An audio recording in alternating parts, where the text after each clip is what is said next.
is an exciting opportunity to present some of our work, our recent work, that, as you mentioned, builds on previous work, and of course, the connection to Archer at House 88. I'm also very happy that we're talking to visitors, guests at the house in Auschwitz in this event. So, as usual, I have a PowerPoint presentation. I've not given up on this way to communicate about our research findings. So the title of the study, you all have received a link to the study. I guess some of you might have had a chance to look into it. It's 100 pages, so we're not expecting you to have read it all. I will highlight the key points, and then we have enough time at Q&A to dive into some of the aspects that are most relevant to you as listeners here. Now, the role of anti-Semitism in the mobilization to violence really was the key aspect of this research project. The definition that we used for anti-Semitism is the IHRA, the International Holocaust Remembrance Alliance definition. There's an excellent EU handbook with practical examples how to apply the definition. I recommend everyone to use it. It's centered around the concept of hatred towards Jews. And I just highlight this extra sentence here because some people criticize this definition that it would not allow criticism of Israel, that Israel criticism would be considered anti-Semitic. I'm always astonished by that because the sentence here is really next to the core definition of IHRA. So saying criticism of Israel similar to what leveled against any other country cannot be regarded as anti-Semitic. So this means that double standards treating Israel as a country different than other countries are being treated is an indicator for anti-Semitism. But as long as Israel is criticized as anyone else, that is not the case. I feel obliged to highlight this because this is a big discussion in our line of work, and I think it's very astonishing, as I mentioned, that people seem to not read this sentence. Now, as I mentioned, we are at the Counter-Extremism Project, mostly focusing on violence. The pathway to violence, the dimensions of violence, strategies, key actors of violence networks. Here again, we applied the idea of violent incidents on one hand, but also calls and support for violence. So celebrating, for example, the terror attacks against the Israel civilian population, Israel as a country on October 7 and 8, are of course considered here in this report. Now, the focus of the study, as mentioned, is anti-Semitism. How is it used by extremist and terrorist groups to incite violence, recruit, and foster ideological cohesion, and even build bridges towards other ideologies that are usually not considered to be partners. This is going to be an interesting aspect as well. You see the 5 countries that we studied. So the paper, the research report has an analytics part at the beginning, and then it has 5 separate country chapters, which I would strongly recommend as resources. A lot of work went into this. They're structured the same way, so we can compare different aspects of the work. Contributions by our dear colleague Jean-Yves Camus for the French chapter, Joshua Fisher-Birch for the US chapter, Bulshi Yunadi for the Hungarian chapter, Jacek Pursky and Jakub Woronkov for the Polish chapter, and I wrote the Germany chapter and the overall analysis. And of course, we are very thankful and happy about the collaboration, the ongoing collaboration with the Federal Foreign Office, with the Division for International Cooperation Against Terrorism, Drug Trafficking, Organized Crime, and Corruption. The focus of the study, and this is basically how the country chapters are structured and also how the analysis is structured. We first need to understand legal frameworks. You can imagine those are quite different between the 5 countries we looked into. Same goes for statistics. The role of anti-Semitism in the mobilization to violence. There are discrepancies here, dissemination strategies, transnational connections, cross-ideological collaboration. Foreign state actors played a role of our research and in our research. And of course, we were very interested in how governments and civil society respond to anti-Semitism in the whole spectrum from prevention up to repressive means. The analysis then comes up with highlighting some anti-Semitic narratives, the key actors that we were identifying, again, the connections, dissemination strategies, and it has really a focus on policy recommendations. And this might be important for some of our listeners here, our guests here, to understand. This research project was designed to support policymakers as a main target group and also law enforcement. So this is different a little bit from other research reports that come from universities, for example, or that come from other civil society organizations.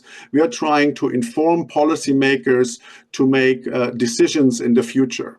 So this is why we have a strong emphasis on policy recommendations. And as you can imagine, not all of these recommendations are going to be public, but we have several ones that I think are very interesting and that are public. Now, if we look again at the countries, you can imagine the differences between Germany and Hungary, United States and France in terms of available data regarding anti-Semitic incidents. We had huge variation here, quantity and quality. The presence of extremist group, of course, varies from the United States to France. This means potential perpetrators of anti-Semitic violence. There's a big variation here. And of course, also the visible presence of Jews or Jewish institutions as potential targets in the concept of this study also varies. So we found overlapping patterns, but it was not that we found the same results in all 5 countries. Again, a recommendation to look into the report and see the differences.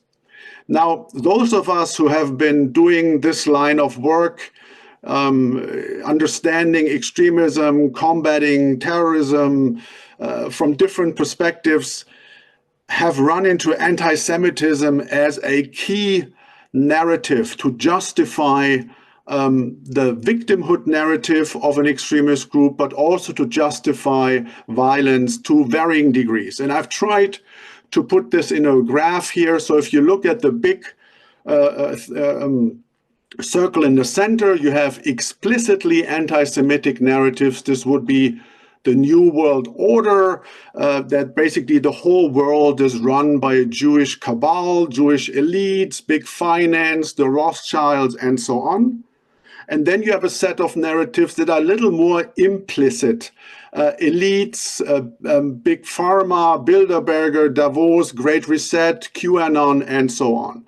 And when we can go through the narratives, the ideological explanations why extremists do what they do, and we start from the extreme right, we go to sovereign citizens, Islamists, anti-COVID-19, extremists, esoteric milieus, climate change radicals, extreme left. You see there is something going on. And this is also something that we were seeing in the report. We're not diving into this right now because I also would set some incentive to look into the report. The key findings. Anti-Semitic narratives serve as a tool to justify violence across ideological lines, as just discussed, framing Jewish communities or individuals as threats or scapegoats. In a way, you can look at anti-Semitic narratives as the available tool for the lazy thinker, for the lazy hater, because the complexity of the world, the complexity of events or crisis or wars, if you're really looking for a quick fix, for some reason humanity is obsessed with blaming the root causes or the instigation or the steering of a lot of bad things that have happened in the last couple of thousand years on the Jews. So this is for people who are not interested in complexity, that are not, maybe not have the capacity to deal with ambiguity, or to smart people who know that this is a good tool to gather people around a common threat or enemy. Obviously, we have all seen the increase in incidents since October 7, the Hamas attack and the ensuing war. Interestingly, and this is being highlighted by Jewish organizations as well, most incidents reported, especially in Europe, have not been committed by the extreme right. So this is something that we will address and is being addressed in the report, because traditionally, historically, obviously, the extreme right is at its core anti-Semitic, historically, and in most of its current manifestation. But it seems then that since October 7, other groups have shown their anti-Semitic ideology and also operationalized this ideology much more visibly. So these groups and networks that we're going to talk about are not new. They've been around for years or decades, but they've not been a priority for researchers or policymakers in the context of anti-Semitism. And of course, we have seen an increase of violent attacks in some of the countries. Now, we've also seen that these anti-Semitic narratives, especially if they're being mingled with anti-Zionist narratives, can foster transnational connections and also transnational collaborations. We've seen right-wing extremist networks, Islamists, socialist groups collaborating or at least telling the same story. So we've seen storytelling efforts that are overlapping. We have seen temporary collaborations online, but also offline during protests, for example. Now, one example, and this will be the classic, this is why we're starting with the extreme right, the idea that the enemy of my enemy is my friend, or at least, let's say, my temporary partner. On the left side here, you see a sticker that my dear colleague Jacek Pursky, who is currently at House 88 with visitors, they're also watching this presentation. He sent me this picture of a sticker that shows a burning Israeli tank, a Star of David crossed out, and the wording in Polish reads, "Nationalists with Arabs will not kneel in front of the Jews."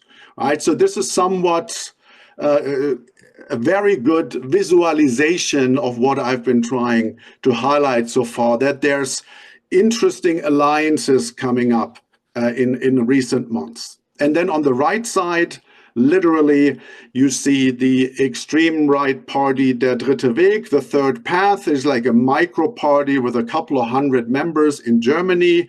They've always claimed that Israel is our downfall, but here they're demonstrating with Palestinian and with flags of the old German Empire. Again, very odd, because if, let's say, in a hypothetical thought experiment, the Jews would either not being considered to be an issue here, or Israel would not be considered an issue, of course, they would replace Israel with Arabs, Muslims, and so on. And they do, of course. But here again, there's been something going on.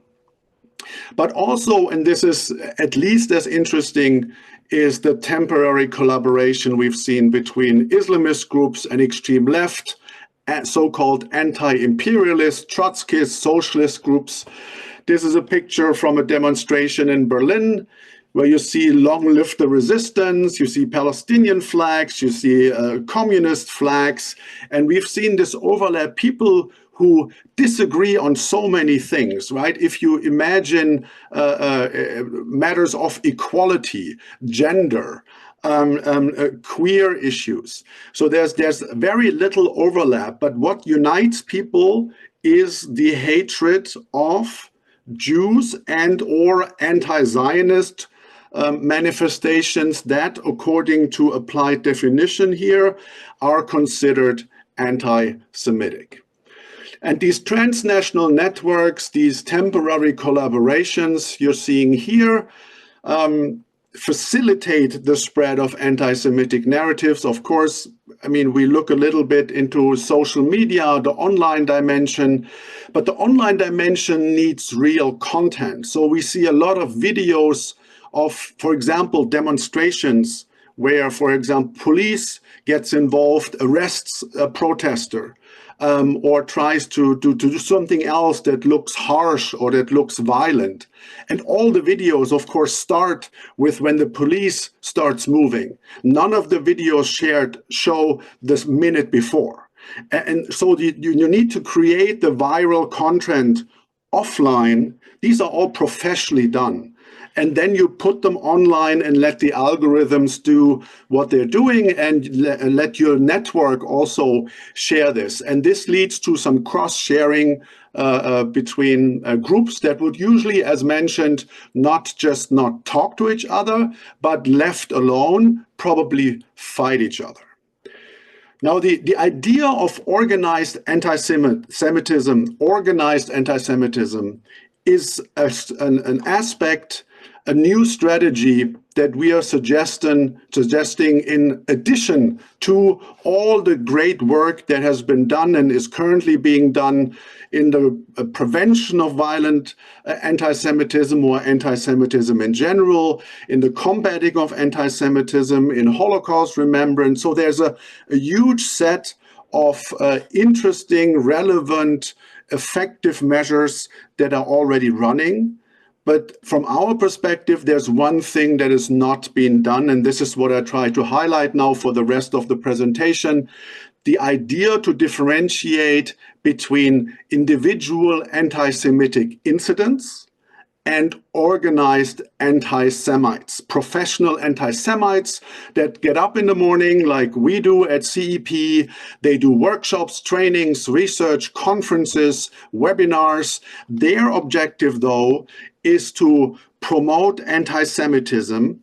And here, for our perspective, we like to focus on people who promote violence or conduct violence, right? So this differentiation between combating general anti-Semitic crimes, someone, depending on the national law, of course, right? So in Germany, this would be showing a swastika at a demonstration, for example, or it would be glorifying a terrorist attack, right? So this might be one individual in a big demonstration, and then it's hard to find out, is the demonstration the problem? Is the person the problem?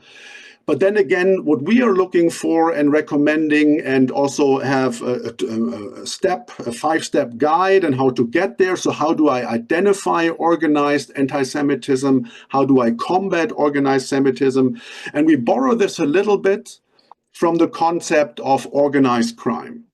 Because a couple of decades ago, governments understood then that you cannot combat transnational networks with complex structures, some visible, some hidden, some legal activity, a lot of illegal activity. You cannot combat such networks by going after the small-time dealer at the street corner. You arrest those dealers all the time, it does not have an impact. Now, there's not a lot of overlap between organized anti-Semitism and organized crime. There's some, and I'm going to talk about this in a second, but this is just the mindset to understand that looking at the incidence of anti-Semitic attacks or offenses and listing them and trying to understand this one incident might not be enough, and that there's opportunity here to analyze and then disrupt organized anti-Semitism much better than we've done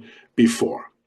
So as an example, disrupting anti-Semitic organized anti-Semitic actors. Now, this is one example that we've been looking into. It's called Mazar Badil. That is a network that is embedded in a network with Samidun, which is part of the PFLP. So these are secular, socialist, communist movements and organizations, and some are designated as terrorist groups. Some have been banned by various governments for supporting terrorism. And Mazar Badil is the network that has not been addressed so far. And as you can see, they are active, and this was in 2023, in July. So this is before the October 7 attack. France, the Netherlands, Spain, Belgium, Germany, Austria, Sweden, the United States, and Canada. And it is beyond that. So this is a network that is strongly affiliated with violent extremist or terrorist groups. The idea is really to look at these networks as broader networks with professionals that we need to take serious. And this also looking at networks like Mazar Badil as organized anti-Semitic actors reduces the risk of conflating citizens who advocate for legitimate goals. This could be a ceasefire, this could be a two-state solution, this could be whatever they're advocating for. Maybe within a demonstration where there's also illegal anti-Semitic activity going on. So separating those from these key anti-Semitic actors, the professional anti-Semites. And this can be done in different ways, right? We always start with a mapping exercise of who could these organized anti-Semites be. Of course, the easy part is you look into their publications. Who justifies violence, calls for violence, or is even involved in violence as their ideology, as their narrative, right? This is pretty easy, and there's a lot of work has been done or is also being done at the moment. And then, of course, if you want to be more concrete, and we found this very helpful.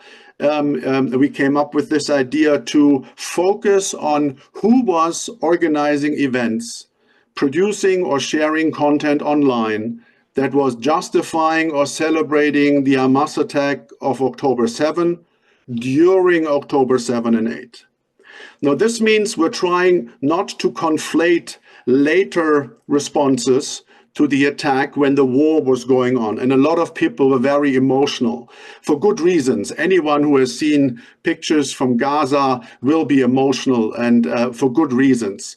But what we are trying to understand is who is organizing anti-Semitic activities online and offline. So we are suggesting, for example, to see who was able, meaning professional enough, to promote anti-Semitic content while the attack was ongoing and Israel had not retaliated into Gaza. And here, for example, again, we look at Mazar Badil, understanding, promoting that the focus of our approach is organized anti-Semitism because they are professionals like us. You have this person who is also at Samidun. Samidun is a fundraiser network for the PFLP, which is a designated terrorist organization. And of course, so she's also one of the leading individuals of Mazar Badil, right? I said there's overlap. So there's individual overlap. There's structural organizational overlap. So someone who celebrates the October 7 attack is of interest. We're not saying that this is illegal.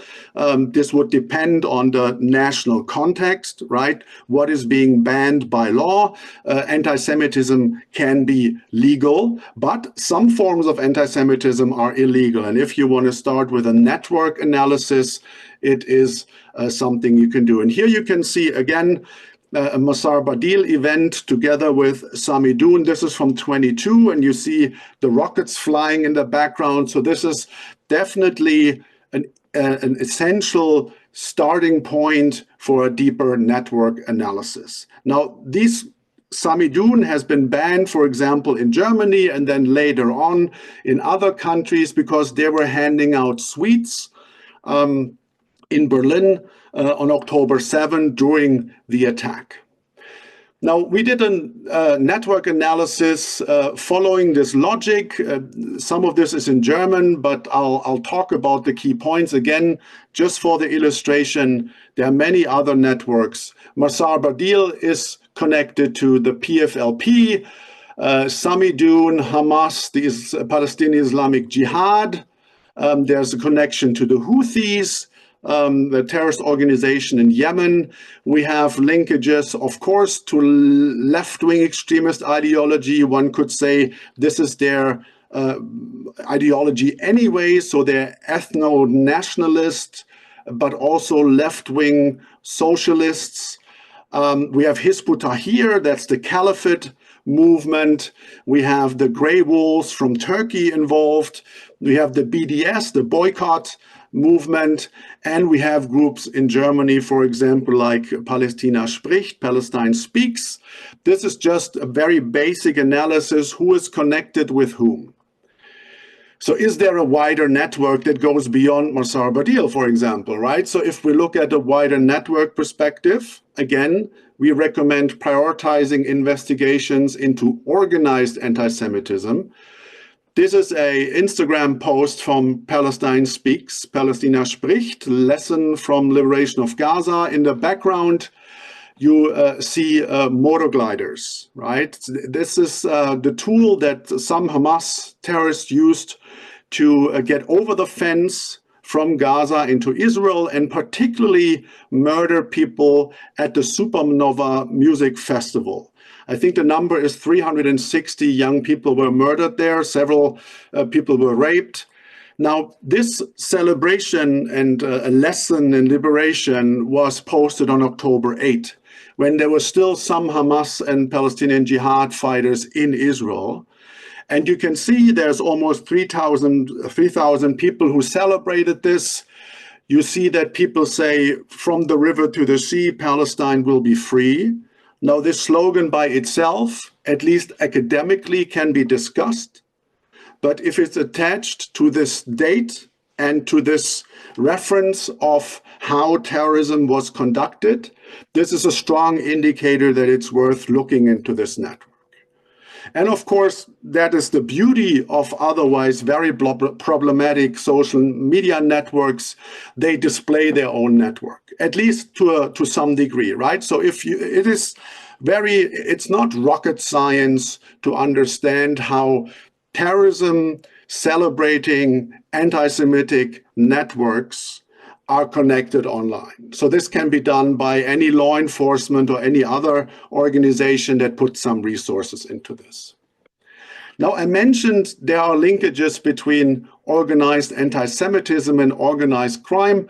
This is particularly relevant in Germany. We found several cases. So there's wider networks of families. So this is not the nuclear family, which usually consists out of 4 or 5 people. These are families, some call this clans, with several hundred or thousand members, right? This does not mean that any, of course, family or clan member is involved in any of this, but there are visible strategies and structures. So this is by analysis of the Federal Criminal Police in Germany, the BKA. So there's an overlap of ideology, Islamist, anti-Semitic, anti-Zionist. There's financial profit interest. This is about illegal immigration, human trafficking. And of course, there's violent anti-Semitic overlap because Hamas and other attackers, as mentioned, were also celebrated here. This is this whole idea of resistance, right? The different forms of resistance. The form of resistance that is celebrated here is the violent and in most countries designated as terrorist resistance. Following the Algerian approach, going back to when Algerian resistance and terrorist groups were trying to push the French out of Algeria. And this is the overlapping context in which a lot of what we've been talking about here takes place. So the objective here is not a two-state solution normally. It is to push the Jews into the sea. And this is in the Hamas charter and so on. We can discuss this. So this is an interesting linkage, not just because here you could have people with high motivation, with high level of hatred, but also with skill sets regarding violence and financing that could make anti-Semitic incidents more dangerous. But also there's a weakness in this collaboration. And this is now coming to an end.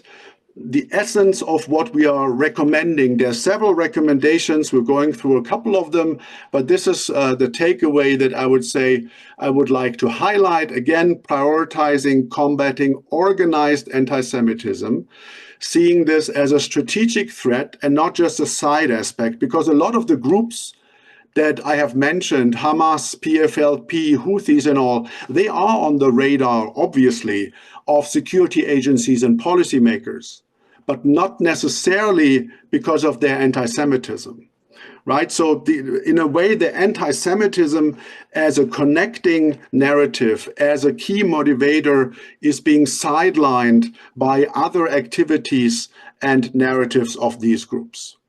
So we are recommending to be less reactive. It's great to have a good infrastructure of counting anti-Semitic incidents. It's great to increase the security infrastructure to protect Jewish institutions, for example. But we see wiggle room, to say the least, to introduce more proactive measures into understanding these networks of professional anti-Semites. And so there is a lot of funding going on, and some of it might even be public.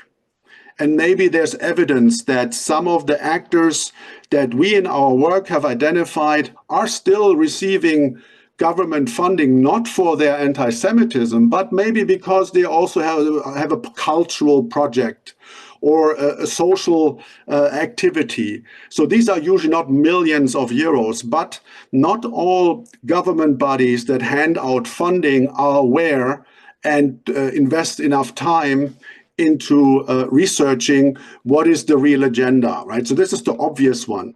A result of having this mapping process, who are the organizers of anti-Semitism in my city, in my state, in my country, and then overlapping, seeing if there's overlap with funding would be a first easy step. And then, of course, if there's an association with terrorism financing because of designated groups, if there is potential tax evasion, fraud, money laundering, these are a lot of donations are being collected. What happens with the donations?